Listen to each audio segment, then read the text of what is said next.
Hey guys, welcome back to the channel. We're talking about round 31 of the Scottish Premiership. Big games at the top and the bottom of the league. Let's get into it. Let's start at the top. Hearts draw 2 each away at Livingston, which now means they've not won away from home in the league since January the 31st against Dundee United. That's not good enough from a Hearts point of view, especially if you want to win the league this season. You need to go away to Livingston and win with only 7 games to go in the campaign. In terms of the game itself, Livingston start brightly, scored a goal, but I thought Hearts were by far the better team in that first half, creating a whole bunch of chances. Shankland was brilliant in the game. I know they dropped points, but Shankland was really, really good.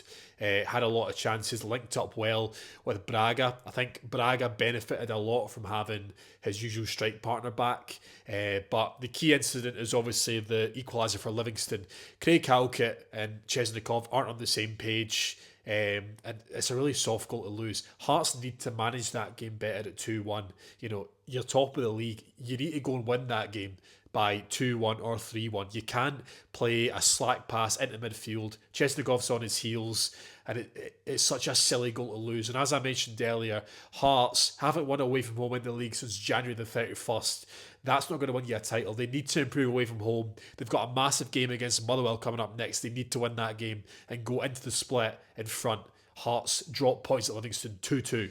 Dundee 1, Celtic 2, a massive 3 points for Martin O'Neill's side. They improved on that 2-0 defeat at Tannadice, but listen, any performance was going to be better than that 2-0 defeat against United. They were so poor 2 weeks ago. They improved a bit yesterday. I thought they started the game very well, get an early goal. You know, the best Celtic sides across the last 3 or 4 seasons have always started games well and got an early goal, and they did that yesterday. But they didn't do enough in that first half to create clear-cut chances. Dundee eventually worked their way back into the game. Dundee have shown a lot of character this season. We saw that most recently when they scored 2 goals in additional time against United in that Dundee derby, but they got back in the game through the penalty spot. But Celtic just found a way to win. As I say, you're watching Hearts yesterday. Hearts need to find a way to win that game. Celtic did. And Kelechi Iheanacho, who for me is their best finisher.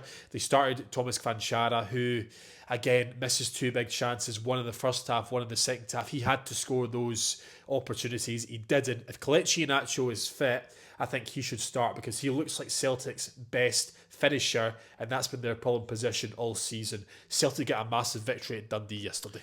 Rangers momentarily moved top of the league on Saturday afternoon after a 4-2 win against Dundee United. And once again, they scored a lot of goals at home, the same scoreline as they beat Hearts a few weeks ago.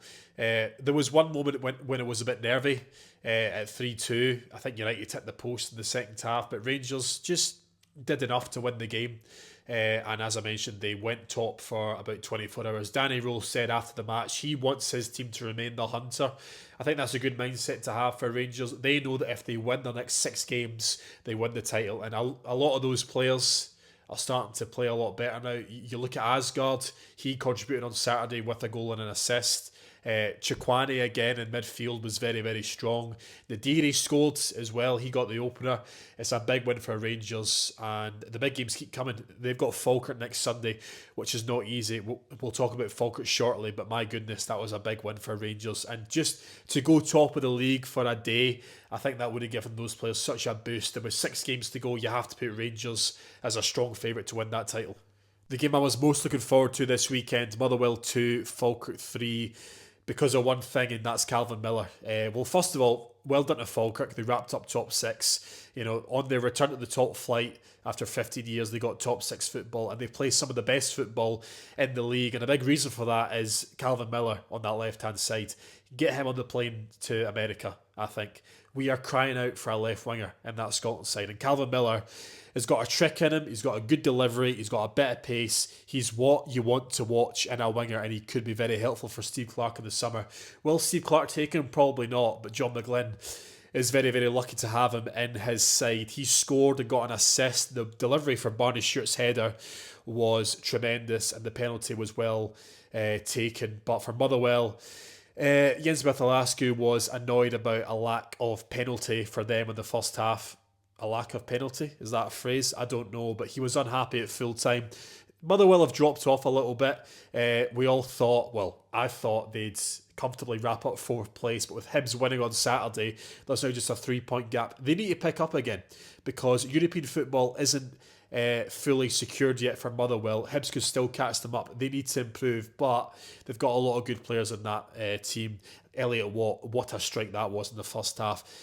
But the free kick at the start for Barney Stewart was a silly goal to give away from a set piece. Motherwell need to improve, but Falkirk, that was an exceptional performance and deserved of a top 6 place. Hibs 3, Kilmarnock 0. I was at this game on Saturday for SNN Sports and it was an enjoyable watch, mainly because of Owen Elding for Hibs. He's such an exciting player to watch. He scored the first goal after 13 seconds, but the ball that he plays for Jordan Obita in that second goal is such a good pass. It's positive, it's forward thinking, and then the third goal right at the end. Hibs are such a frustrating team because they're too inconsistent. This season, we've not seen enough of that opening half an hour against Kilmarnock. We know they can do it. They've done it against the league leaders Hearts in December. They battered Hearts for 60 minutes. You just wish they were more consistent because they very easily could have been up there challenging for third place potentially because they've got a lot of very good players and they were building on a very, very good campaign last season in the Scottish Premiership. For Kilmarnock, it was a bit of a free hit for them. They won their last 2 home games against Hearts and Livingston. The big game for them is next Saturday against Dundee at home. That's a big game that Neil McCann will want to win.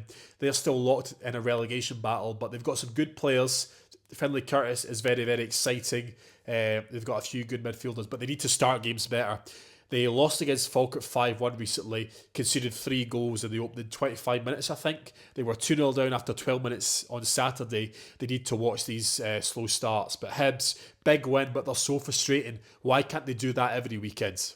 And then St Mirren to Aberdeen 0. Stephen Robinson's homecoming to the Smysa did not go to plan as his Aberdeen side were well beaten. They looked spineless once again at the Smysa on Saturday. 2 of Stephen Robinson's heroes from the League Cup final, Jonah Ayunga and Alex Gogic, got the goals and they just looked hungry. You know that Craig McLeish was probably telling them all week, you know, this manager of yours, he's left you to go to Aberdeen.